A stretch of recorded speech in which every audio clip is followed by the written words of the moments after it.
Hello students, welcome back to my YouTube channel. This is Kavita और आज जो मैंने लिया है क्लास 8 का चैप्टर नंबर 2 लीनियर इक्वेशन। और चलिए स्टार्ट करते हैं, देखते हैं कि इसमें क्या है। सबसे पहले कोई भी चैप्टर करने से पहले उसका इंट्रोडक्शन पार्ट ज़रूर चेकआउट किया करें, क्योंकि आधी से ज़्यादा नॉलेज हमें इंट्रोडक्शन पार्ट से ही मिलती है। और लीनियर इक्वेशन एक्चुअली में होते क्या है, चलिए स्टार्ट करते हैं डेफिनेशन से। यहाँ डेफिनेशन दी है, a linear equation in one variable is an equation that can be written in the form. यहाँ देखिए, यहाँ मैंने एक इक्वेशन लिखी है। ये जो इक्वेशन मैंने यहाँ राइट की है, आप देखेंगे कि ये इक्वेशन जो है वो एक लीनियर है। अब लीनियर है ये हमें कैसे पता चलेगा, क्योंकि हम तो न्यू है ना, हमें कैसे पता चलेगा कि ये एक लीनियर इक्वेशन है भी या नहीं है। इसी के बारे में मैं आपको बताती हूँ। देखिए, सबसे पहले हमें क्या पता होना चाहिए, ये जितनी भी टर्म्स मैंने यहाँ लिखी है इसका भी कोई ना कोई नेम होता है। तो सबसे पहले हमें इन टर्म्स की नेम के बारे में जानना है। यानी कि यहाँ जो A X plus B is equal to C दिया है, इनका भी कुछ ना कुछ नेम होता है। अब वो नेम होता क्या है, चलिए देखते हैं। देखिए, यहाँ जो मैंने यहाँ जो हमारा x है, ये होते हैं हमारे वेरिएबल। अब वेरिएबल्स क्या होते हैं, कोई भी ऐसी टर्म x y z, कुछ भी इस टाइप का टर्म अगर हमें दिया जाता है, इनको बोला जाता है वेरिएबल। क्या बोला जाता है, वेरिएबल। जो a दिया है, वेरिएबल के साथ कोई भी वैल्यू, वेरिएबल के साथ कोई भी वैल्यू अगर हमें दी जाती है तो उसको क्या बोला जाता है, उसको बोला जाता है कॉफिशिएंट। क्या बोला जाता है, कॉफिशिएंट। ये होता है हमारा कॉफिशिएंट। यानी कि वेरिएबल के साथ, चाहे वो x हो, y हो, z हो, उसके साथ अगर हमें कोई भी वैल्यू दी है तो दैट इज कॉफिशिएंट। अब यहाँ देखिए b के साथ कुछ नहीं है, ये हमारी कांस्टेंट टर्म है। कौन सी टर्म है, कांस्टेंट। इन टर्म्स को हम बोलेंगे कांस्टेंट। देखिए c भी यहाँ पे कांस्टेंट ही है। कांस्टेंट टर्म होती क्या है, सपोज यहाँ पर अगर मैंने राइट किया होता b की जगह 2 और c की जगह 3, तो वो एक कांस्टेंट टर्म होती, क्योंकि 2 को 2 ही बोलेंगे, 3 को 3 ही बोलेंगे, हम चेंज नहीं कर सकते। ठीक है, लेकिन x को x बोलेंगे, लेकिन x की जगह हम y और z का यूज़ भी कर सकते हैं, लेकिन 2 की जगह हम 2 का ही यूज़ करेंगे, 2 की जगह 3 का यूज़ नहीं कर सकते। ठीक है, तो इसलिए ये टर्म्स होती है हमारी कांस्टेंट, और ये होते हैं हमारी वेरिएबल, जो चेंज होते रहते हैं, दैट इज़ वेरिएबल्स। ओके, अब आप यहाँ चेक करिए, यहाँ जो मैंने इक्वेशन दिया, मैंने नेम आपको बता दिया कि एक्चुअली में इनको बोला क्या जाता है। इन अदर टर्म आप देखेंगे, ये x हमारा और a एंड जो b है हमारा, इसको रियल नंबर भी बोलते हैं। क्या बोलते हैं, रियल नंबर। ये हमारे क्या होते हैं, रियल नंबर्स। ओके, चलिए आगे देखते हैं, हम इसके की फीचर देखते हैं। जो लीनियर इक्वेशन होती है, यहाँ जो इक्वेशन दी है ये लीनियर है। एक्चुअली में ये लीनियर है या नहीं, ये हमें कैसे पता चलेगा, तो इसके कुछ की फीचर्स मैंने यहाँ राइट किए हैं। चलिए देखते हैं वन बाय वन कि कोई इक्वेशन अगर लीनियर इक्वेशन है तो वो किस टाइप से उसको हम कहेंगे कि हाँ ये लीनियर है या नहीं है। कोई ना कोई पहचान तो होगी उसकी, उस पहचान के लिए ही मैंने यहाँ पे लिखे हैं कुछ की फीचर्स। चलिए देखते हैं उन की फीचर्स के बारे में। यहाँ देखिए, जो हमारी लीनियर इक्वेशन होती है उस इक्वेशन में इन्वॉल्व ओनली वन वेरिएबल, यानी कि जो वेरिएबल होगा वो ओनली वन होगा, उसमें बहुत ज़्यादा वेरिएबल्स यूज़ नहीं होंगे। इन्वॉल्व्स ओनली वन वेरिएबल, या तो x होगा या y होगा या z होगा, इसमें से कोई भी एक ही वेरिएबल आपको दिखेगा, एक से ज़्यादा वेरिएबल दिखने में नहीं आएंगे, लेकिन इक्वेशन लीनियर होनी चाहिए। ओके, नेक्स्ट देखिए यहाँ पे, highest power of the variable is one. आप चेक करेंगे कि जो वेरिएबल जितने भी यहाँ दिए गए होंगे लीनियर इक्वेशन में, उनकी जो पावर होगी वो हमेशा वन होगी। पावर क्या होगी, हमेशा वन होगी। अब वो कैसे, देखिए एग्जाम्पल, a और x मैंने यहाँ राइट किया। x के ऊपर आप देखोगे ना ही कोई स्क्वायर दिया है, ना ही कोई क्यूब दिया है, ना ही कोई रूट दिया है। इट मीन्स ये क्या है, ये एक लीनियर इक्वेशन है, क्योंकि वेरिएबल के ऊपर कोई भी क्यूब नहीं आया है, कोई भी स्क्वायर नहीं आया है, और कोई भी हमारा पावर हमें नहीं दी है। अगर कोई भी पावर शो की जाएगी तो वो हमारा फिर लीनियर इक्वेशन में नहीं आएगा, वन वेरिएबल में नहीं आएगा।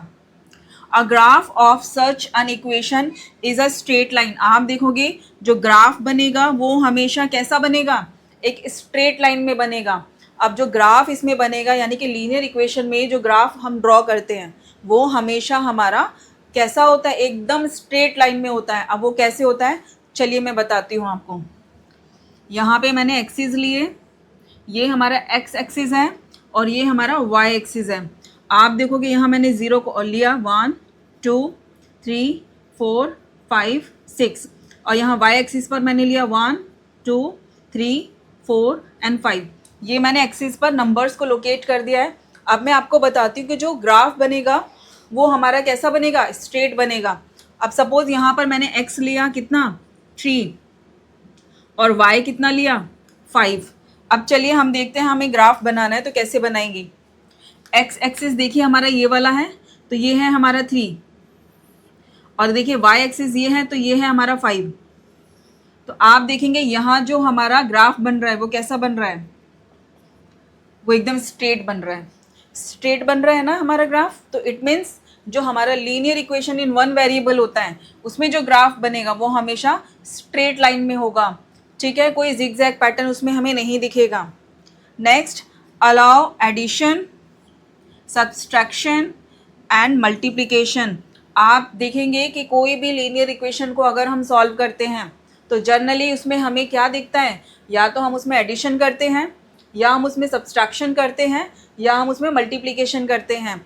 यानी कि अगर कोई लीनियर इक्वेशन हमें सॉल्व करनी है तो उसमें ये 3 डिवीज़न हम लीनियर इक्वेशन में नहीं करते हैं, तो यही अलाउ होती हैं। यानी कि एडिशन अलाउ होगा, सब्सट्रैक्शन अलाउ होगा और मल्टीप्लिकेशन अलाउ होगा, लेकिन डिवीज़न लीनियर इक्वेशन में अलाउ नहीं होती है।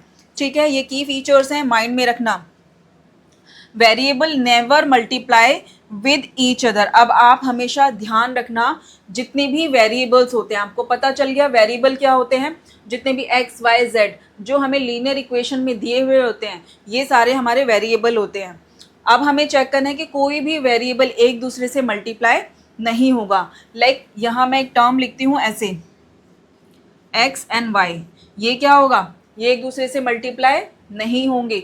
ये हमारा लीनियर इक्वेशन में आपको याद रखना है कि इस टाइप की कंडीशन हमें कभी भी linear equation in one variable में नहीं दिखती। ओके, और आप हमेशा याद रखना कि यहाँ जो हमें a दिया है वो c के इक्वल नहीं होना चाहिए। यानी ये जो हमें टर्म दिया है a, ये c के इक्वल क्या होगी, नहीं होगी। ये भी हमें वेरिएबल्स में यानी कि लीनियर इक्वेशन में याद रखना है। क्लियर है। अब इसको हम linear equation in one variable क्यों बोलते हैं। आप देखेंगे कि कोई भी इक्वेशन इसमें बनेगी तो उसकी जो पावर होगी वो हमेशा 1 होगी। वो कैसे होगी, मैं यहाँ पर कुछ एग्जांपल लिए हैं, मैं इससे आपको बताती हूँ। यहाँ देखिए मैंने कुछ वेरिएबल्स लिए हैं। यहाँ पे मैंने 2x + 3 = 0 लिया है। तो आप यहाँ देखेंगे x की पावर 1 है। तो कोई भी पावर अगर हमें दी जाती है किसी भी वेरिएबल की 1 में, तो हम उसको कभी शो नहीं करते, ये माइंड में रखना। आप कहोगे कि इसके ऊपर तो पावर शो ही नहीं है, यानी कि x हो, y हो, z हो, उसके ऊपर कोई पावर शो ही नहीं की है। अगर कोई पावर शो नहीं की है इट मीन्स कि उसकी पावर 1 मानी जाएगी। क्लियर है, यानी कि x की पावर 1 मानी जाएगी। यहाँ जो x है इसकी भी पावर हमेशा 1 मानी जाएगी। क्लियर हो गया आपको। लेकिन हम कभी भी क्या करते हैं, पावर्स को शो नहीं करते हैं, 1 पावर को शो नहीं करते हैं। हाँ, लेकिन अगर यहाँ पर स्क्वायर होता, क्यूब होता, रूट होता, तो वो हमें क्या करना पड़ता, वो हमें शो करना पड़ता। लेकिन हम यहाँ पर क्या, पावर 1 को कभी भी शो नहीं करते हैं। ठीक है, अब यहाँ पे देखिए वेरिएबल्स दिए हैं, एक x एक y वेरिएबल दिया है। ठीक है, ये x और y वेरिएबल दिए हैं। आप इसकी टर्म देख सकते हो यहाँ पे 2x + 3y + 6 = 0। ये यहाँ दिया, ये भी हमारी क्या है, लीनियर इक्वेशन है। अब linear equation in one variable कैसे माना जाएगा, आप देखेंगे इसकी पावर भी 1 है, इसकी पावर भी 1 है, तो जिसकी पावर 1 होगी that is linear equation in one variable. Got it. अब यहाँ देखिए x - y + 4 = 0। आप देखेंगे इसकी भी पावर 1 है, इसकी भी पावर 1 है। जहाँ पर पावर शो नहीं की जाती दैट मीन्स कि वहाँ पर पावर 1 मानी जाती है। आई होप कि आपको इंट्रोडक्शन पार्ट अच्छे से समझ में आया होगा और आपको क्लियर हुआ होगा। अगर आपको ये हमारा वीडियो पसंद आता है तो प्लीज़ आप हमारी इस वीडियो को लाइक, शेयर एंड सब्सक्राइब करना ना भूलें। मिलते हैं नेक्स्ट वीडियो में एक नए टॉपिक के साथ। तब तक के लिए